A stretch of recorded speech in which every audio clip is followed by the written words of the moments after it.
अच्छा अली, थोड़ा सा रिपीट करें, इतना लंबा क्वेश्चन तो मैं ज़रा। मेरा नाम है अली नसीर और आप देख रहे हैं नेक्सस बर्ड्स।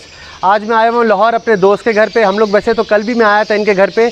बड़ी ज़बरदस्त बातें हो रही थी ब्रीडिंग के लिहाज से, सीज़न के लिहाज से, क्योंकि सीज़न स्टार्ट होने वाला है तो बहुत सारी बातें दोस्तों को पता नहीं है, तो हम लोग डिस्कस कर रहे थे। तो मैंने सोचा कि इस बातों को क्यों ना हम लोग डॉक्यूमेंट कर दें, तो इसीलिए आज मैं रहीम भाई ने मुझे इन्वाइट किया था अपने घर पर। तो आइए मैं आपको रहीम भाई से मिलवाता हूँ। रहीम भाई अस्सलाम वालेकुम। जी अस्सलाम वालेकुम अली। थैंक यू यार अली कि आप कराची से आए और आपने याद रखा। और yesterday meeting was a good meeting, और आई होप कि आज की वीडियो में काफ़ी सारी चीज़ें आप सब लोगों से शेयर होंगी इंशाल्लाह इंशाल्लाह। व्यूवर्स, जैसे कि अब हम दोनों कंफर्टेबल हो गए हैं, मैंने कहा कि अब रहीम भाई से थोड़ा सा इंट्रोडक्शन लिया जाए और ये आपको खुद अपना इंट्रोडक्शन देंगे, लेकिन इनका थोड़ा सा इंट्रोडक्शन मैं आपको देता चलूँ। ये love bird society of Pakistan, जो कि आप लोगों ने अक्सर वर्ड सुना होगा LSP। तो LSP stands for love bird society of Pakistan. ये उनके जनरल सेक्रेटरी हैं और ये अब खुद आपको बताएंगे कि ये सोसाइटी के बारे में थोड़ा सा अपने बारे में ब्रीफ इंट्रोडक्शन देंगे। जी रहीम भाई। जी थैंक यू अली। अच्छा जी, मैं आपको बेसिक सा, वैसे तो अल्हम्दुलिल्लाह LSP doesn't need any introduction. Love bird society of Pakistan की बेसिकली जो मेजर वर्किंग्स हैं वो क्या हैं, तो promotion of hobby love bird से रिलेटेड, और जो लव बर्ड के स्टैंडर्ड्स है, क्वालिटी बर्ड क्या होता है और क्वालिटी बर्ड कैसे ब्रीड कराया जाता है, और जो एनुअल शो होता है love bird society of Pakistan का, जो कि एक मेगा शो होता है पूरे पाकिस्तान में, जिसमें हम बाहर से यूरोप से ही उसके जजेस आते हैं, BBA के जजेस, और उस शो को अरेंज किया जाता है जिससे हमारे जो लोकल ब्रीडर्स हैं उनको क्वालिटी का और स्टैंडर्ड्स का पता चलता है। तो रहीम भाई, इसी तरह का मौसम ये आजकल जैसे लाहौर का है, आपको नहीं लगता है ब्रीडिंग सीज़न के लिए बड़ा ज़बरदस्त मौसम है? देखिए, देखने में तो ये मौसम बहुत अच्छा लग रहा है क्योंकि हमने अरेंजमेंट किया हुआ। अदरवाइज इस टाइम ह्यूमिडिटी बहुत हाई है और टेम्परेचर भी बहुत हाई है। जो अली टेम्परेचर आई बिलीव कि कोई सेट रूल नहीं है, लेकिन मैं अपना एक्सपीरियंस बता रहा हूँ। मैं कोशिश करता हूँ मेरा ब्रीडिंग सीज़न जब किक ऑफ होता है, जब स्टार्ट होता है ना, तो एक्सट्रीम टाइम पे टेम्परेचर 32 से ऊपर ना आ जाए, बिलो 30, और कि कोई टाइम ऐसा भी आ रहा होगा दिन में जब टेम्परेचर 25 से 28 के दरमियान भी चला जाता है, तो वो टेम्परेचर वाइज आइडियल है। दूसरा ह्यूमिडिटी वाला फैक्टर, लोग बहुत शोर मचाते हैं और ह्यूमिडिटी का फ़र्क पड़ता भी है, लेकिन मेरे पास 25-30 ह्यूमिडिटी, 20 ह्यूमिडिटी पे भी हैचिंग होती है। अल्लाह ताला ने ना बर्ड को नेचुरल एक इंस्टिंक्ट दिया, जब ह्यूमिडिटी लो होती है तो आप फील करेंगे कि फ़ीमेल जो है ना वो जाके पानी में अपने आप को डिप करती है और गीली होती है और जाके एक्स पे बैठती है, तो ये नेचुरल इंस्टिंक्ट है बर्ड की। तो ह्यूमिडिटी, लेकिन आइडियल जो बाय बुक अगर हम चलें तो समवेयर अराउंड 60% के आसपास, लेकिन अगर 30-40 भी हो तो डजंट मैटर, हैचिंग हो जाती है। अच्छा, एक पॉइंट मिस आउट हो गया था, वो था हमने ग्रीन ऑफलाइन तो दिखा दिया, उसकी क्वालिटी भी दिखा दी, लेकिन हमने उसकी प्राइस के ऊपर बात नहीं करी। आपने इसका बताना है कि प्राइस जब इसको यूविंग पे लेके जाएंगे, जब ये सादा होगा, और उसके बाद अगर स्प्लिट ब्लू होगा, ये 3 चीज़ें बतानी है, और उसके बाद फिर हम लोग ब्लू अप्लाइंस पे भी थोड़ा सा डिस्कशन कर लेंगे। यार अली, आपने ये मुझे जान के फंसाया है, ठीक है? तो मैं एक्चुअली मैं प्राइसिंग, आपने देखा होगा मैं जो वीडियोस भी बनाता हूँ जो मेरे चैनल पे होती है, मैं प्राइसिंग डिस्कस नहीं करता। ये बड़ा सेंसिटिव सा मैटर है, और होता ये है कि जो आपके चाहने वाले, आपको फॉलो करने वाले बहुत सारे भाई जो है ना, वो उस पर बिलीव करना शुरू कर देते हैं, और ज़रूरी नहीं है, क्योंकि ये कोई पेट्रोल नहीं है, सोना नहीं है, कोई ऐसी चीज़ नहीं है जिसका कुछ सेट रेट हो। It varies a lot. Honestly speaking, green offline, अब एक रफ सी बात कर लेते हैं, थोड़ा लो क्वालिटी वाला 8-10 हज़ार से लेके, और एक अच्छा ग्रीन ऑफलाइन 30-40-45 हज़ार रुपये तक भी है। मेल, मैं आप मेल फीमेल वॉटेवर, आप मेल एज्यूम कर लें, ठीक है, मेल एज्यूम कर लें, बहुत वेरी कर रहा होता है। क्यों? ये बहुत सारे लोगों की मिसकंसेप्शन भी है कि एक बंदा बहुत महंगे बर्ड बेचता है और एक बहुत सस्ते बेचता है। बहुत छोटे पॉइंट्स हैं जिन पे प्राइसेस वेरी कर जाती हैं। लेट्स एज्यूम बर्ड का साइज़, ये एक पॉइंट है। बर्ड का साइज़ है और मार्किंग नहीं है, उसकी भी वैल्यू नहीं है। मार्किंग अच्छी हो, साइज़ भी है, शोल्डर पे मार्किंग भी अच्छी है, हेड में ब्राइटनेस नहीं है, सीटासिन ह्यूमेलानिन बैलेंस नहीं है, प्राइस ख़राब। फिर उसके बाद बहुत सारे लोग अब इस चीज़ को अब मतलब मैं उस पर मैं भी कोशिश कर रहा हूँ, मैं करूँ, और मैं चाहूँगा लोग जानें कि बोन स्ट्रक्चर्स क्या हैं बर्ड के। लोग बर्ड तो ले लेते हैं, सर छोटा होता है, बॉडी बड़ी है। अक्सर बर्ड्स का देखा गया पीछे से क्रॉस विंग होते हैं, क्रॉस विंग होते हैं, वो सही नहीं वो शो बेंच पे वो, लेकिन देखने में आपको पता नहीं चलेगा Exactly. bird लगेगा वो। बहुत माइनर पॉइंट्स हैं। प्राइस, अब मैं ये नहीं कह रहा मुझे बहुत पता है, मैं हर साल सीख रहा हूँ, हर दिन सीख रहा होता हूँ, और समटाइम अपने जूनियर से सीख रहा होता हूँ। Over the period of time you will get to know कि बहुत छोटे पॉइंट्स को अचीव करने में कई साल लगते हैं। तो आई वुड से प्राइस उसके अकॉर्डिंगली, और प्राइस क्वालिटी की है, और क्वालिटी की कोई प्राइस नहीं, वो अनमोल है मेरे नज़दीक। नॉर्मल ग्रीन ऑफलाइन यूविंग क्या बताएं, उसकी प्राइस क्या होनी चाहिए नॉर्मल क्वालिटी जो आपके हिसाब से? और आपने बतानी है चिक्स की प्राइस, क्योंकि नवंबर दिसंबर के अंदर जो भी होगा वो चिक्स वगैरह जो है बाय सेल होंगे। ब्रीडर पेयर कोई नहीं बेचेगा ब्रीडिंग सीजन के अंदर, जारी बात है बेचेगा तो उसके अंदर कोई ना कोई फॉल्ट होगा तो ही बेचेगा। तो आपने चिक्स के हिसाब से बताना है, और बताना है कि कितने महीने का चिक खरीदना चाहिए। अक्सर लोग गलती करते हैं कि डब्बे से बाहर आया बर्ड को फ़ौरन बेच दिया, तो उसका भी थोड़ा सा उस पर रोशनी डालें। अच्छा अली, मैं आपको थोड़ा सा इस पे तो ज़रा खुल के बता देता हूँ कि चिक किस एज में लेना चाहिए। बेसिकली मैं क्या करता हूँ, मैं अपना बता देता हूँ। जब मेरे पास मेरे बर्ड जो बच्चे निकले हैं, जो चिक्स होते हैं, वो सेल्फ हो रहे होते हैं और अंदर बाहर आ रहे होते हैं, और माँ भी खिला रही है और बच्चे भी खुद खा पी रहे हैं, मैं उसको मैक्सिमम टाइम देता हूँ वहाँ पे, अनटिल और अनलेस अगर मुझे ये हो कि मैंने अंडे जो नए फिर क्योंकि सेकंड क्लास आ जाता है वो ख़राब ना हो, तो वही एक रीज़न होता है। अदरवाइज़ मैं बच्चे माँ बाप के साथ रहने देता हूँ। ऑलमोस्ट बच्चे 3 माह के हो चुके होते हैं उस टाइम। अच्छा, मैं फिर उसके बाद ये प्रोसेस अलग से डिस्कस करेंगे कि उसको नर्सरी केज देता हूँ और फिर आगे क्या प्रोसेस है। आई सजेस्ट आइडली 4 मंथ्स का बर्ड बाय करें, तब तक बर्ड मोल्टिंग के करीब होता है, फर्स्ट मोल्ट। आइडियल टाइम तो मैं जो अब सेलिंग करूँगा इस साल, मैं फर्स्ट मोल्ट के बाद बर्ड सेल करूँगा। मोल्टिंग ऐसे है जी कि बर्ड की सारी के सारा जो शेप, साइज़, उसकी कलरेशन पहले मोल्ड के बाद आती है। सम टाइम वो बर्ड जो बड़े नॉमिनल से होते हैं वो मोल्ड के बाद एक एक्स्ट्रॉर्डनरी बर्ड बन जाते हैं, और आपको नहीं पता होता है बर्ड कीपर था या सेल के लिए था।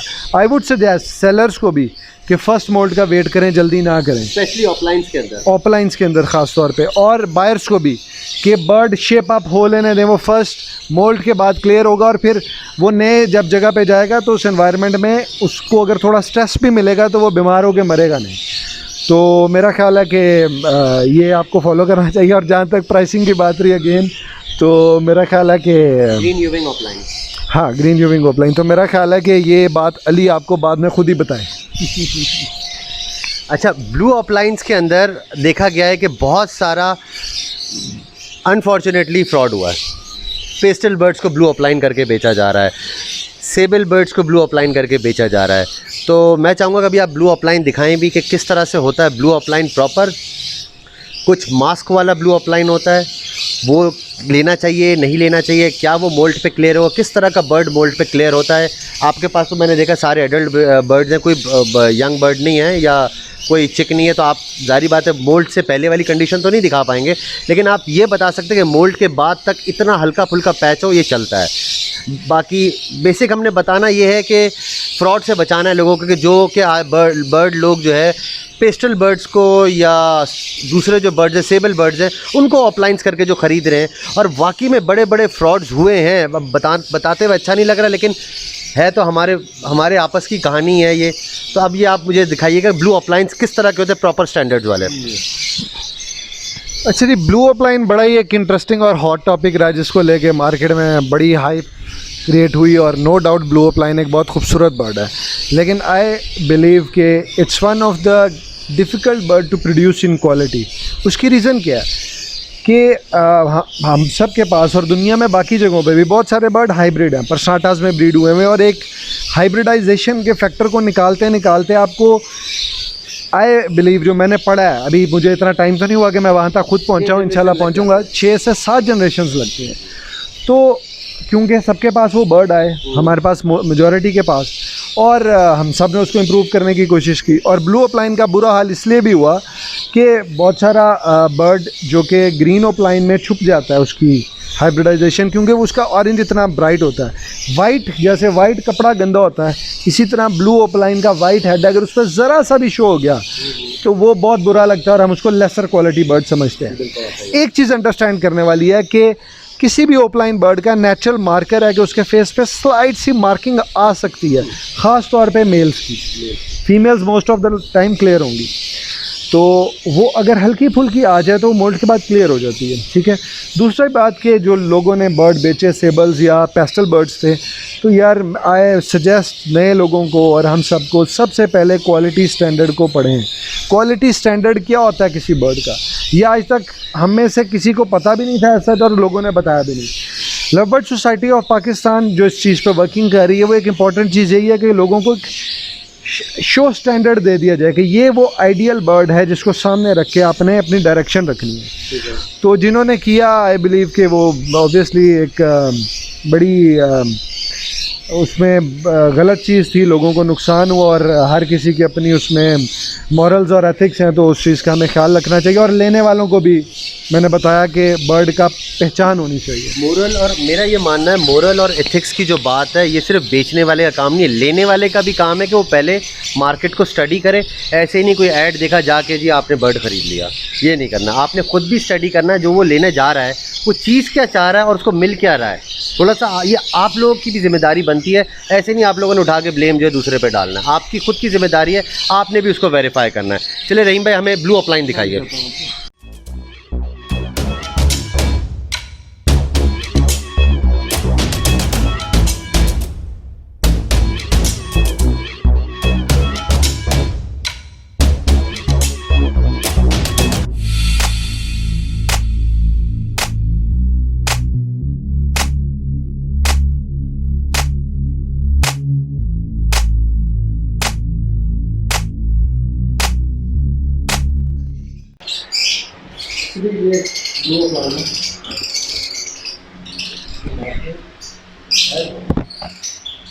इसका रंप बताएं, असल जो गेम होती है रंप की। देखिए रंप आइडियली चूँकि ये ऑलरेडी वॉयलेट है इसलिए इतना फील नहीं होगा, लेकिन आप इसकी एक तो शोल्डर मार्किंग, अच्छा ब्लू अपलाइन देखते ही बताएगा कि वो ब्लू अपलाइन है, क्योंकि उसकी मार्किंग बहुत अच्छी होगी। ये ऐसे नज़र आ रहे होंगे उसके जो ऊपर मार्किंग के निशान आते हैं। दूसरा टेल देखें, इसकी टेल जो है ये अगर यूँ समझ लें, अगर ये ग्रीन अपलाइन होता तो ये पूरी ऑरेंज होती, तो ये ब्लू अपलाइन है तो ये ऑलमोस्ट वाइट है और सिर्फ 2 बार्स इसके अंदर चल रही हैं, बल्कि वो भी बर्ड की माशाल्लाह क्वालिटी ऐसी है कि वो अपना वाइट पार्ट ही शो कर रहा है। So it's one of the best quality blue upline I would suggest. और हेड बिल्कुल क्लियर है। अब मैं आपको एक और बर्ड भी दिखाता हूँ।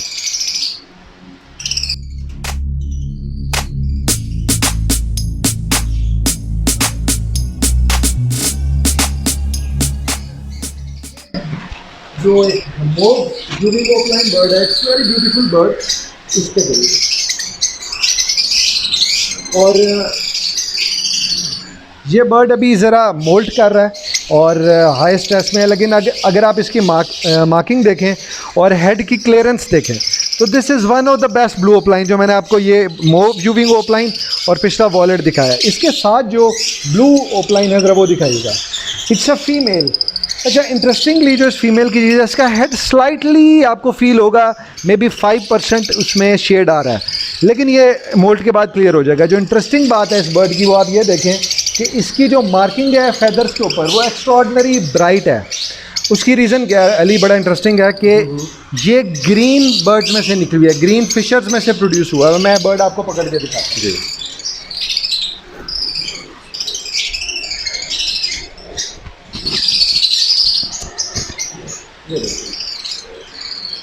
इसकी सदर की जो मार्किंग है उस पर आप ओपलाइन का जो मार्कर्स हैं उसकी चेक करें कि बहुत क्लियरली विजिबली नज़र आ रहा है कि ये ओपलाइन बर्ड है।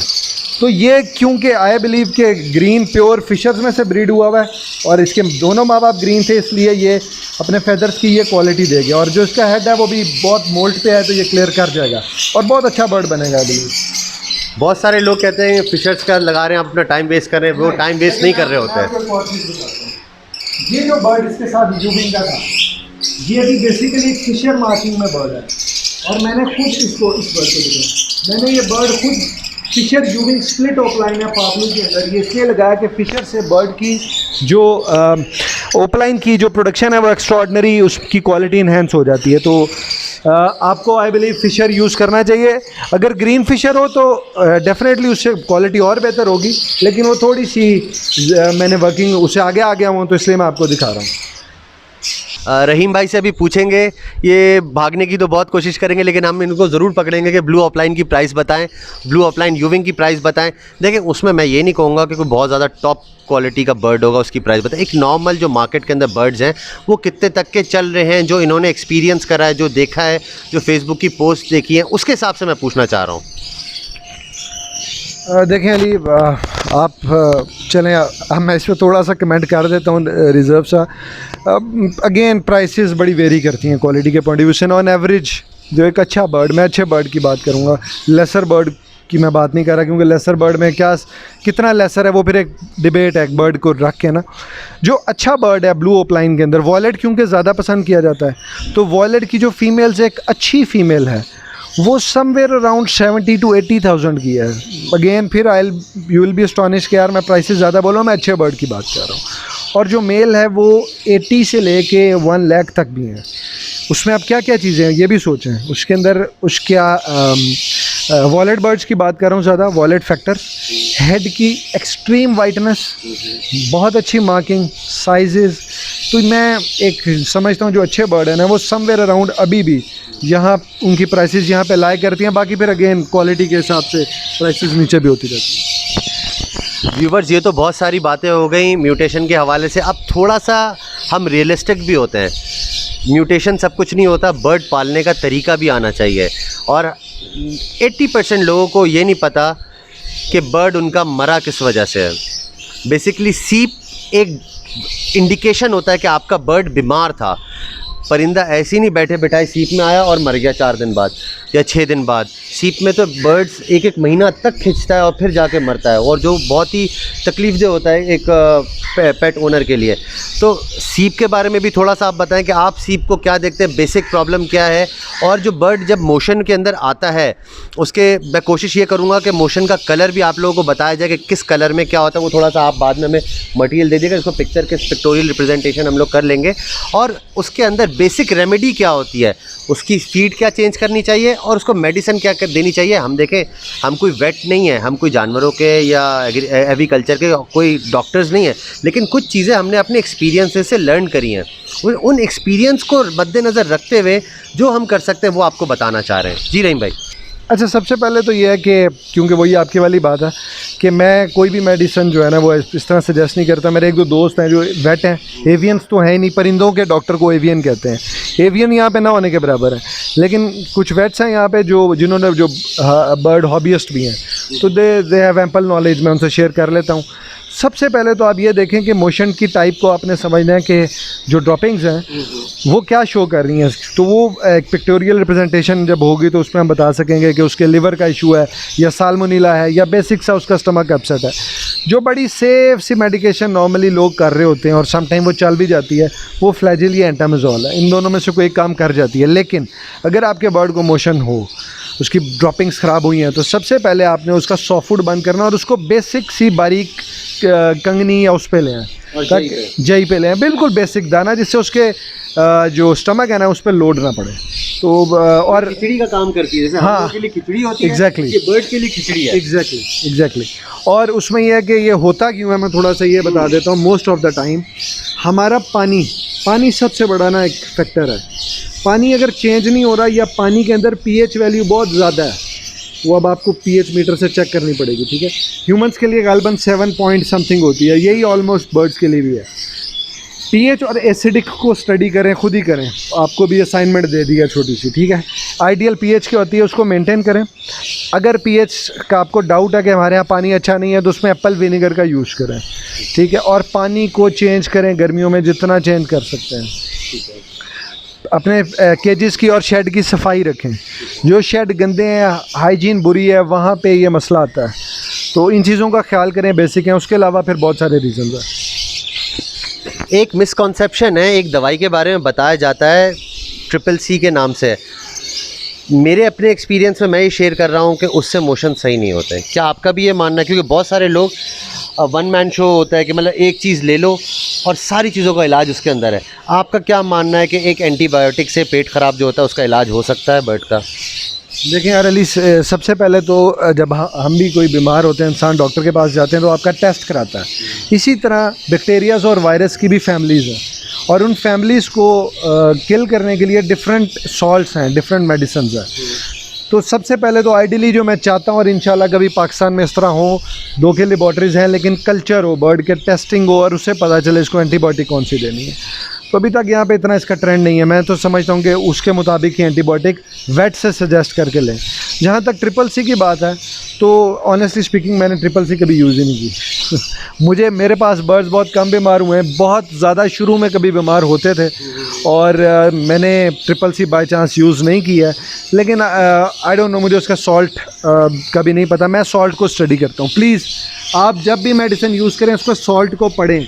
हो सकता है एक ही सॉल्ट 4 डिफरेंट नामों से आता हो, तो आपने किसी एक ब्रांड के पीछे ना भागें। कोई एक मेडिसिन फुल नहीं है, सारी चीज़ों को कवर नहीं करती, इधर वो ट्रिपल सी हो या कोई और मेडिसिन हो। आपने अपने बर्ड के सिम्टम्स को देखते हुए उसके बाद आप कोई मेडिसिन यूज़ करें, जो कि किसी वेट के मशवरे से हो तो बहुत अच्छा, वरना किसी सीनियर की रहनुमाई से। ठीक है। अच्छा, अगर हम इन चीज़ों को अवॉइड करना चाहें तो मेरा अपना ज़ाती ओपिनियन ये है कि हम लोग ग्रिट का इस्तेमाल करें। तो ग्रिट का बताएं कि आप कौन सी ग्रिट यूज़ कर रहे हैं, और ज़रा दिखाइएगा भी कि आपने किस तरह अपने पॉट्स में ग्रिट लगाई है। क्या महंगी ग्रिट कितने की होनी चाहिए, सस्ती वाली ग्रिट जिसके पास सस्ते बजरीगर्स हैं वो कौन सी ग्रिट लगाए, जिसके पास फिशर, लोटिनो, कॉमन लवबर्ड वगैरह हैं वो कौन सी ग्रिट यूज़ करे, जिसके पास एक्सपेंसिव म्यूटेशन है वो कितने तक की ग्रिट यूज़ कर सकता है? अच्छा, ग्रिट के बारे में थोड़ा सा मैं आपको बताऊं, आप लोगों के लिए एक नई बात होगी शायद। मैंने क्योंकि मैं जो भी काम कर रहा होता है, मुझे शौक़ है, मैं उसके बारे में पढ़ता हूँ। तो लवबर्ड कंपेंडियम मैंने पढ़ी है, बार बार पढ़ता हूँ। फिर बजरीगर्स का मैं शौकीन रहा हूँ, तो मैंने वर्ल्ड ऑफ बजरीगर्स पढ़ी है जेरार्ड बिंक्स की। वो उसमें लिखता है कि if there is no grit means no teeth. जैसे इंसानों के लिए दांत है ना, च्यू करता है और वो हज़म करता है और फिर वो बॉडी उसको एक्सेप्ट करती है, इसी तरह अगर बर्ड ग्रिट नहीं खा रहा तो समझ लें कि उसके जो डाइजेस्टिव सिस्टम है वो प्रॉपरली फंक्शन नहीं कर रहा। जहाँ तक ग्रिट की बात है कि कौन सी ग्रिट यूज़ करें, एनी ग्रिट। हम ब्रांड्स के पीछे मत भागें अनटिल और अनलेस बाकी बहुत फ़र्क हो। ग्रिट है क्या? बेसिकली स्टोन्स हैं, चारकोल्स हैं, जो बर्ड अपने अंदर लेके जाता है और उसके मैदा बाद में उसको ग्राइंड करता है। तो आप कोई सी बेसिक ग्रिट जो आपको इजीली अवेलेबल हो, उसके कंटेंट्स को पढ़ें और बाय कर लें, डजंट मैटर, सब अच्छी हैं मेरे नज़दीक। जैसे अभी रहीम भाई ने बोला स्टोन मतलब लाल ईंट, और जैसे अभी रहीम भाई ने बोला चारकोल मतलब कोयला। समझ नहीं होगा, मैंने कहा ज़रा एक्सप्लेन करा जाए और अपने व्यूअर्स को दिखाया भी जाए कि आप किस तरह से आपने ग्रिट लगाया हुआ है। अच्छा सॉरी, मैं ही बता दूं, हाँ, मैं अभी फ़िलहाल मैंने ग्रिट अपने केजेस के अंदर अलग से नहीं लगाया। मैं ग्रिट सॉफ्ट फूड पे दे देता हूँ, वो मैं आपसे शेयर भी कर लूँगा, पिक्चर और वीडियो में भी फॉर्म में भी शेयर कर लूँगा। मैं ग्रिट इसलिए नहीं केजेस में नॉर्मली लगा रहा होता कि सम टाइम, क्योंकि पिछले साल मेरे पास कुछ लेबर का इशू था, तो ग्रिट गंदी हो जाती थी, मैं चेंज नहीं कर पाया। अगर तो वो लोग जो वीकली बेसिस पे अपने ग्रिट के पॉट्स को चेंज कर सकें तो ग्रिट यूज़ करें डायरेक्टली, उसका वो कोई भी होल्डर अच्छा ले लें और अपने केज में रखें, वो बहुत अच्छा है। उसमें आप नोट करेंगे कि फ़ीमेल अपनी मर्ज़ी के हिसाब से जाके ग्रिट लेती है। तो फ़िलहाल लास्ट ईयर तो मैंने उसको अपने सॉफ्ट फूड पे यूज़ किया था, उसका भी अच्छा रिजल्ट रहा। इस साल मैं सॉफ्ट फूड पे भी यूज़ करूँगा और ग्रिट दे भी रहा हूँ, क्योंकि अब मेरे पास मेरा शेड का जो मैनेजर और शेड का जो बंदा है वो प्रॉपरली अवेलेबल है। अच्छा, अब आते हैं सॉफ्ट फूड के ऊपर। बहुत सारे लोगों को ये मिसकॉन्सेप्शन है कि सॉफ्ट फूड देंगे तो मेरा बर्ड बड़ा ज़बरदस्त चलेगा। आप कभी कभार सॉफ्ट फूड रोक कर भी अपने बर्ड की सेहत पे बहुत बड़ा एहसान करते हैं। ये रहीम भाई बताएंगे आप कैसे एहसान करते हैं सॉफ्ट फूड रोक के। सारी दुनिया कहती है सॉफ्ट फूड दें, कभी कभार सॉफ्ट फूड रोक भी देना चाहिए। वो वक्त बताएंगे रहीम भाई कब सॉफ्ट फूड रोकना चाहिए। ये जी अली ने कहा मुझे ये था कि मैं इंटरव्यू करूंगा, लेकिन ये मेरा टेस्ट ले रहे हैं असल में। ठीक है, तो बहरहाल अली, ऑनेस्टली स्पीकिंग मैं सिर्फ सॉफ्ट फूड बंद करता हूँ रेनी सीज़न के अंदर, जब ह्यूमिडिटी बहुत हाई होती है। उसके अलावा अगर मैं कभी सॉफ्ट फूड बंद करूँ तो उसकी रीज़न ये होती है कि सम टाइम मुझे फ़ील होता है कि बर्ड, असल में ये जो बर्ड है ना, ये आपसे बोल रहा होता है, आपसे बातें करता है। बर्ड आपको खुद बताता है कि मैं इस टाइम मैंने बहुत खा लिया है, अब मेरा दिल नहीं कर रहा है, जिस तरह हम बोर हो जाते हैं। तो कभी एक आधे दिन का गैप डाल दिया रूटीन में, ठीक है। उससे ये भी होता है, जैसे हम रोज़े रखते हैं और अल्लाह ताला ने एक सिस्टम रखा है कि बॉडी में से जो हाँ क्लिनजिंग होती है बॉडी की और टॉक्सिक मटेरियल्स निकल जाते हैं, तो ऐसा मैं कभी कभी करता हूँ, रैंडमली कर देता हूँ, लेकिन अदरवाइज 100 फूड मैं रूटीन में देता हूँ। हफ्ते में एक दिन स्किप करना चाहिए? कर सकते हैं, बेहतर है। हाँ बेहतर है, बिल्कुल कर सकते हैं। बारिशों में मैंने इसीलिए वही बताया कि बारिश में क्योंकि ह्यूमिड वेदर होता है, 100 फूड ख़राब जल्दी होता है और उससे फंगस क्रिएट होता है, इसलिए मैं रेनी सीज़न में का 1 महीने का गैप आप दे सकते हैं। उसमें ये होता है कि आपके बर्ड में से एक्स्ट्रा फैट भी निकल जाती है, तो जब आप बर्ड को ब्रीडिंग के लिए तैयार करेंगे तो वो बड़ा अच्छा ज़बरदस्त हो जाएगा। अच्छा जी, सॉफ्ट फूड की 3 टाइप्स होती हैं। ज़्यादातर लोग वेजिटेबल देते हैं, कुछ लोग भीगा दाना देते हैं, कुछ लोग देते हैं एग एंड ब्रेड। कौन सा बेहतर है, कौन सा देना चाहिए? क्या तीनों मिला के देना चाहिए, क्या तीनों सेपरेटली देना चाहिए, या तीनों में से कोई एक देना चाहिए? ये रहीम भाई से पूछेंगे। यार अली, ये बड़ा ना, इसमें कोई हार्ड एंड फास्ट रूल नहीं है। कुछ लोग खाली अंडा ब्रेड देते हैं और बेहतरीन ब्रीड ले लेते हैं, कुछ वेजिटेबल एक दिन देते हैं, एक दिन एग और ब्रेड देते हैं, एक दिन वो कोई ना कोई सिट्टा दे देते हैं, कुछ सबका मैकेनिज़्म अपना अपना है। मेरा पिछले 5 सालों में जो एक्सपीरियंस रहा है वो ये रहा है कि मैंने लास्ट 2 ईयर से अपने ब्रीडिंग सीज़न जब स्टार्ट होने वाला होता है, लेट्स अज्यूम मैंने 1 अक्टूबर को बॉक्स लगाना है, तो मैं 1 सितंबर से एक सॉफ्ट फूड सेट करता हूँ और मैं थोड़ा खपती हूँ, तो मैं ना उसके जितनी चीज़ें उसमें डलती हैं मैं उसका चार्ट बनाता हूँ, उसके वाइटामिन्स को अप्रॉक्सीमेटली कैलकुलेट करता हूँ कि लेट्स अज्यूम गाजर में विटामिन ए ज़्यादा है, पालक में क्या चीज़ है, फिर जो मैं वाइटामिन्स के जो सप्लीमेंट्स यूज़ कर रहा हूँ उसको भी पढ़ता हूँ, तो मैं एक कॉम्बिनेशन बनाता हूँ। वो combination through out the breeding season 6 महीने वही डलता है, कोई गैप नहीं आता, वही गैप वही जो मैंने आपको बताया जितना मैं देता हूँ, कोई चेंज नहीं लेके आता। अच्छा, मैं वेजिटेबल्स 3 से 4 टाइप्स की जो भी अवेलेबल होती हैं, उसमें जो कैरेट है वो तो होती है, पालक होती है, लूसन बहुत बेस्ट है, मैं लूसन यूज़ करता हूँ, मुझे बहुत मतलब अच्छा रिज़ल्ट आया। फिर जो भी कोई वेजिटेबल, सलाद पत्ता ये मैं उसके वेजिटेबल्स के बाउल्स बना के रख लेता हूँ फ्रेश। गीला दाना, क्योंकि एक अलग से वो डिबेट है कि उसके अंदर क्या कुछ होता है, वो बाद में बात करेंगे। गीला दाना उसमें होता है, उसमें एग्स होते हैं, जो हम एग्स यूज़ करते हैं नॉर्मली घर में, बॉइल्ड एग, जो हार्ड बॉइल्ड एग, मैं इन तीनों चारों चीज़ों को इकट्ठा मिक्स कर देता हूँ एक सर्टेन रेशो के साथ। उसी के ऊपर मैं ब्रीडिंग सीजन में कोशिश करता हूँ कि विटामिन्स और कैल्शियम्स पाउडर्ड फॉर्म में यूज़ करूँ। अच्छा, आप जो है एग शेल भी यूज़ करते हैं साथ में, या एग शेल अलग? यार अली, मैं पहले करता था लेकिन मेरे लिए बड़ी जॉब है वो, तो अब मैं नहीं करता, लेकिन कर सकते हैं और करना चाहिए, तो मैं कैल्शियम पाउडर्ड फॉर्म में यूज़ करता हूँ। इशू नहीं है। हाँ जी, आप पानी में भी यूज़ कर सकते हैं। मैं क्यों पाउडर्ड फॉर्म में यूज़ करता हूँ इन विंटर सीज़न, क्योंकि बड़ा छोटा सा पॉइंट है, विंटर में बर्ड पानी बहुत कम पीता है, आपका 70% विटामिन वेस्ट हो जाता है थ्रू वाटर। जो सॉफ्ट फूड पे जाता है वो 90% कंज्यूम होता है, चाहे वो महंगा पड़ता है लेकिन उसकी कॉस्ट इफेक्टिवनेस ज़्यादा बेहतर हो जाती है क्योंकि उसकी इनटेक बेहतर है, तो वो भी मैं उसी में यूज़ करता हूँ। ग्रिड भी उसी में यूज़ करता हूँ, और भी मैंने कुछ चीज़ें बनाई हुई हैं जो कि नेचुरल इंग्रेडिएंट हैं, उसमें मोरिंगा है, उसके अंदर हल्दी है, उसके अंदर सौंफ है और बहुत कुछ, तो मैं एक वो सेट मैंने अपना बनाया हुआ है, उस पर एक अलग से हम डिटेल वीडियो कर लेंगे, और वो पूरे सीज़न में वही यूज़ करता हूँ, कोई चेंज नहीं लाता, जैसे ही चलता है, और बर्ड की जो डाइजेशन है वो उसके अकॉर्डिंगली उसको सूट कर रहा होता है, इसलिए मैं चेंज नहीं करता। अब आते हैं हॉट टॉपिक की तरफ, पेल फेलोज़ की तरफ। आजकल मार्केट में बड़ा हॉट चल रहा है पेल फेलो, जिस बंदे को देखो ढूंढ रहा है पेल फेलो। तो मेरे ख्याल में फ्यूचर की ये म्यूटेशन है पेल फेलो। अब तो पाकिस्तान में बहुत लोगों ने लगा भी लिया है, तो आप क्या समझते हैं पेल फेलो के अंदर इन्वेस्टमेंट कब करनी चाहिए, और पेल फेलो को ब्रीड किस तरह से कराना चाहिए? क्या आपने किस तरह से पेयर बनाया पेल फेलो का? फिर आपके भी चल के पेल फेलोज़ देखते हैं कि आपने किस किस पेयरिंग के साथ पेल फेलो लगाया है। अच्छा जी, पहली चीज़ ये है कि हमारे पाकिस्तान में जो रेड आई बर्ड है ना, कोई भी, वो बहुत फेमस है और वो बहुत खूबसूरत भी लगता है, और I personally like red I bird, और मैंने स्टार्ट ही अल्बाइनो से किया था, तो ये बड़ा चैलेंजिंग है, इसको ब्रीड कराना इतना आसान नहीं है, इसीलिए इस बर्ड की मार्केट स्टेबल रही और रहेगी। पहली बात तो ये ज़हन में रखें कि हर बर्ड थोड़ा थोड़ा हर साल डेप्रिशिएट करता है, वो नेचुरल है, लेकिन इट्स वेरी स्टेबल बर्ड और बहुत खूबसूरत बर्ड है, जो इसके क्योंकि ये एक वीक म्यूटेशन होता है नेचुरली। अच्छा, उसकी भी एक टेक्निकल चीज़ मैं बता देता हूँ, मे भी कुछ लोग उसको समझ पाएँ। Red I bird most of the time उसमें यू मेलानिन, हमारे में भी यू मेलानिन है जो हमारे बालों के कलर, हमारे स्किन कलर, हमारे आइज़ का कलर डिफाइन करती है। ये अल्लाह ताला ने समझ ले केमिकल कॉम्पोजिशन रखी हुई है लिविंग थिंग के अंदर। जब यू मेलानिन की बात करें हम रेड आई बर्ड के अंदर, तो वो उसकी रिडक्शन बहुत ज़्यादा है। अल्बाइनोज में तो बहुत ही ज़्यादा है ही नहीं ऑलमोस्ट, क्योंकि उसकी बॉडी बिल्कुल, यही वजह है कि मार्किंग्स जो है उसकी बहुत लाइट हो जाती है। पेल फेलोज में भी उसकी 70% रिडक्शन है, जिसकी वजह से ऐसा बर्ड ज़्यादा धूप बर्दाश्त नहीं करता, ज़्यादा हार्श और हार्ड वेदर्स को भी बर्दाश्त नहीं करता। इसीलिए आपने सुना होगा कि पेल फेलोज के और रेड आइज के बच्चे बहुत मरते हैं। अब ऑनेस्टली स्पीकिंग, पहली चीज़ तो आपकी है वर्किंग, कि आपने उस पर एफर्ट करनी है। बल्कि उससे भी पहली चीज़ है आपने नमाज़ पढ़ के दुआ करनी है कि या अल्लाह मेरे पेल फेलोज़ की अच्छी ब्रीड आए, तो अल्लाह के हुक्म से होता ही है। और जो टेक्निक्स हैं वो फिर एक अलग सा टॉपिक है, लेकिन बेसिक सा बता देता हूँ।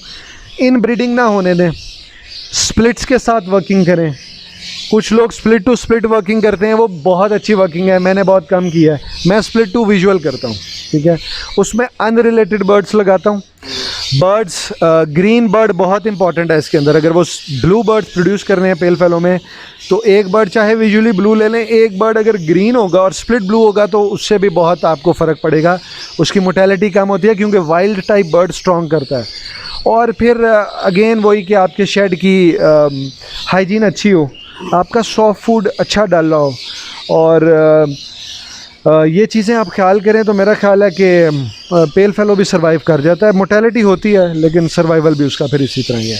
और जहाँ तक बात रही कि इसके अंदर इन्वेस्टमेंट की और इस बर्ड को ब्रीड करवाने की, बाय करने की, मैं कहूँगा यार कि इस टाइम बहुत ट्रेंड है पेल फेलो का, आगे भी रहेगा, लॉन्ग टर्म रहेगा। वो लोग जो समझते हैं पोटेंशियल है, वो लोग जो समझते हैं ना कि शिपमेंट आने से रेट गिर जाएंगे पेल फेलोज के और ये वो, देखिए थोड़ा बहुत फ़र्क पड़ेगा। लेकिन इस टाइम भी आई बिलीव कि क्योंकि मार्केट में डिमांड सप्लाई का गैप जब भी आता है, प्राइसेस बहुत ऊपर चली जाती हैं। इस टाइम भी प्राइसेस एक्चुअल प्राइसेस से कुछ ज़्यादा हैं, प्राइस एडजस्टमेंट होगी। इवन देन बाहर से जब ये बर्ड आते हैं ना जी, जो शिपमेंट्स में भी बर्ड आते हैं, बहुत बर्ड मरते हैं, तो इम्पोर्टर की कॉस्ट भी बड़ी ऊपर चली जाती है। फिर इम्पोर्टर है, फिर इम्पोर्टर के बर्ड मरने के बाद उसने प्राइस सेट की, फिर आगे ब्रोकर है, फिर आते आते भी ना इसकी प्राइस इतनी जल्दी नहीं हिलती और लोगों के पास प्रोडक्शन ही नहीं है। अगेन मैं आपको कहता हूँ अली, छोड़ें 10 दिन में ना मुझे सिर्फ 3 पेल फेलोज इकट्ठे करके बता दें तो मैं आपको कहूँगा कि नहीं यार, आप ठीक कह रहे हैं और मार्केट में इसका बहुत फ्लडिंग है। आपको 3 बर्ड्स विजुअल ब्लू के अंदर ढूंढ दें, ग्रीन में ढूंढ दें, आपको नहीं मिलेंगे। अपने पास से तो मैं दे सकता हूँ। अच्छा चले, अभी आपके पेल फेलोज देखते हैं आपके पास किस किस कलर के अंदर पेल फेलोज है और आपने उनकी क्या कॉम्बिनेशन करी हुई है, और आपने मुझे हमें बताना भी है कि इसके रिज़ल्ट्स क्या आएंगे। आइए।